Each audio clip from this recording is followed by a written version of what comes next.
about how heavy the telephone is. It feels like it weighs 50 pounds. Right now, this microphone feels like it weighs 100 pounds. I'll be okay. Most of you probably don't know me, and I don't know if you knew my husband, Daryl. So before I talk about legacy income, I just would like to tell you a little bit about our Ameriplan story.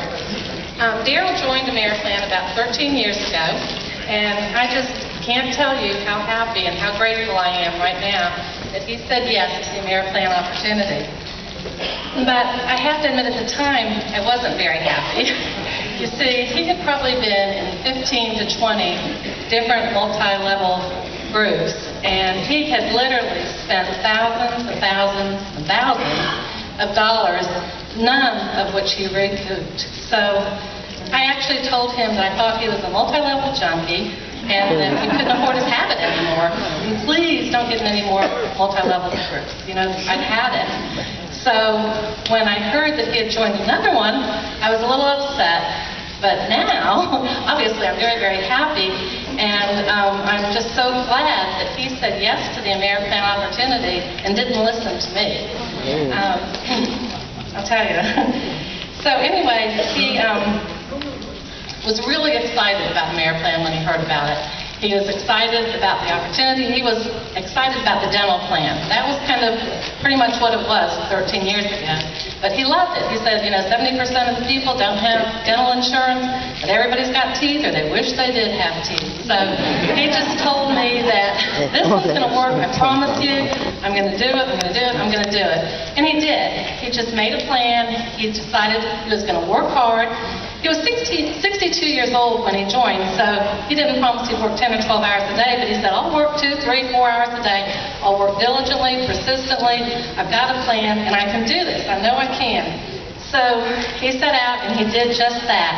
And you know, he really had a good time when he was doing this. I would often hear him back in his office laughing and just having a great time talking to prospects and talking to his team. And you know, the reason he was laughing and the reason he was having such a good time is because he was having success. And success is fun. So if you're not laughing, you're not having a good time, just get out there and talk to more people and you'll have fun. He absolutely refused to hear the no's. All he would listen to were the yeses, and he loved it. So anyway, Daryl made NSD in 13 months, and in 14 months, he had a $50,000 check. Then in less than 3 years, he was earning $100,000, and in 4 years, or a little over 4 years, he was earning $150,000.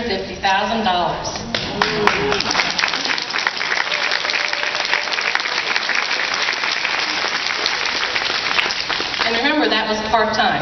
Right. So, boy, was I happy he said yes to this company. Life was good then. I mean, everything was great. You know, $150,000, your life was going to be good. We had the home we wanted. It was a beautiful home. We had the cars we wanted. We took trips. My daughter was at University of Florida, go Gators, and she graduated from there without a single school loan, no debt. You know, how many kids do that?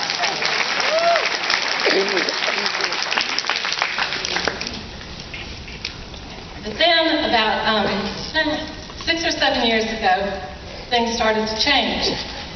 And he just wasn't himself, you know.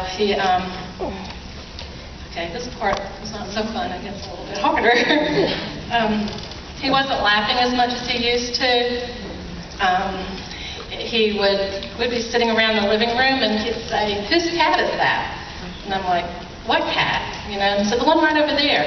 But there wasn't any cat. He was walking different, there was a little shuffle to his step.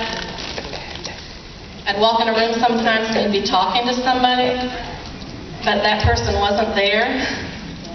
And, you know, it didn't happen that often. I tried to brush it off. He tried to brush it off. It was a hard time. But these things started happening more frequently, and his health started failing.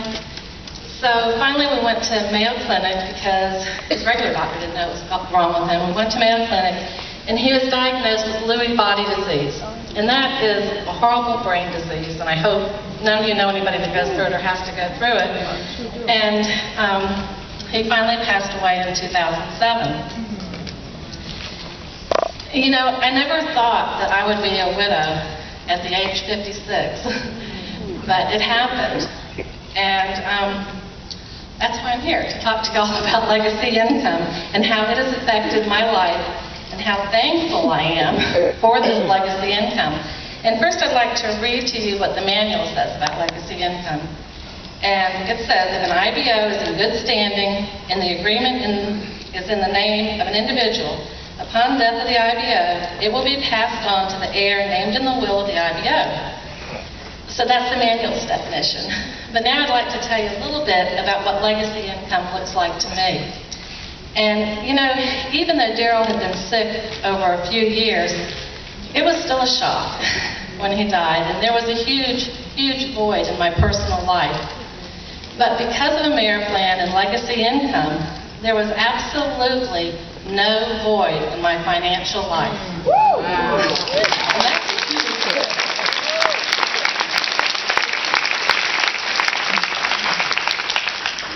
My check still comes every month on the 18th, month after month after month, just like it did when Daryl was alive.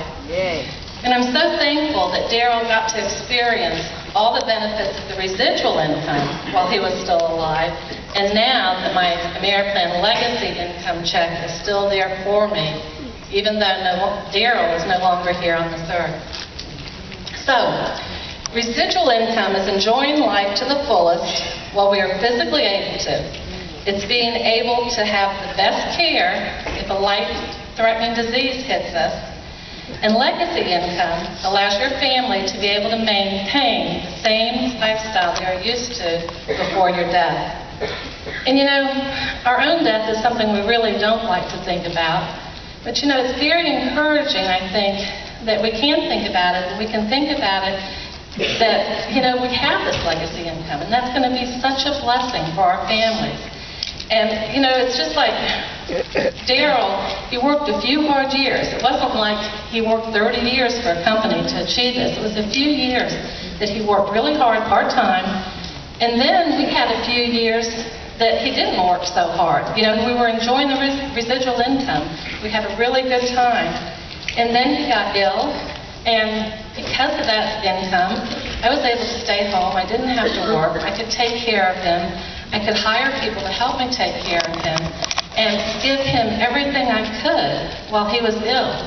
And, you know, after he died, I just had no regrets. I knew that I had done everything I could. If I had a 9-to-5 job, I wouldn't have been able to do that. So that's residual income and legacy income. But there's another part of our Ameriplan story that I love, and that's about the wonderful relationships that Daryl had and that I still have with this Ameriplan family.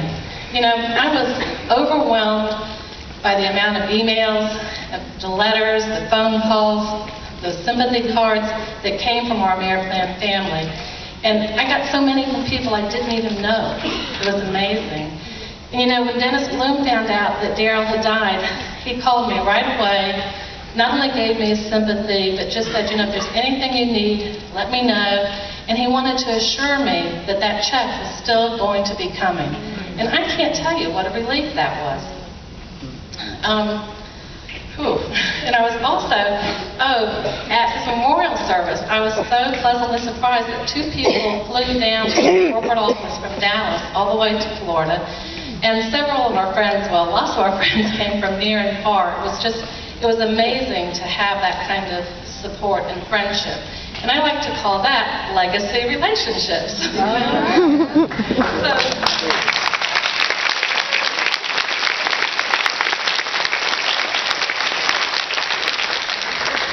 You see, it's true what they say. We really are a big family. This is a family reunion. There are people in this business that really care about each other. They're out there supporting each other, praying for each other, and encouraging each other. You know, it's so much fun because we get to do business with our best friends. How many places can you work where you get to do business with your best friends? And, you know, I just want to thank Dennis and Daniel and Ameriplan for just making all of this possible and available to each one of us here today. 2 years ago, when Ameriplan started the Millionaires Club, I discovered that Ameriplan had paid us well over $1 million.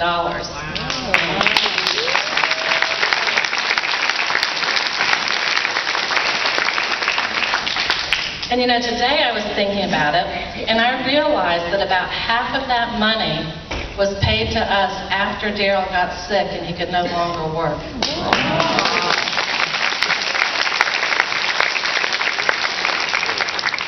And you know, in the beginning, $1 million was just nothing that we could have foreseen. We couldn't even imagine that. But you know, it's there, and it's there for each and one of y'all, every one of you all. And you may think there's no way that you could ever get it, but you can. You know, if you believe it, if you perceive it, if you'll just take that action step and go out and grab it, it can be yours. So I am really hoping and praying that you will leave this leadership summit ready to chase down your Ameriplan dream, because it can be yours. It's my hope and it's my prayer that you will perceive what a great opportunity you have in your hands, and that you will go out and put together the life you are worth living.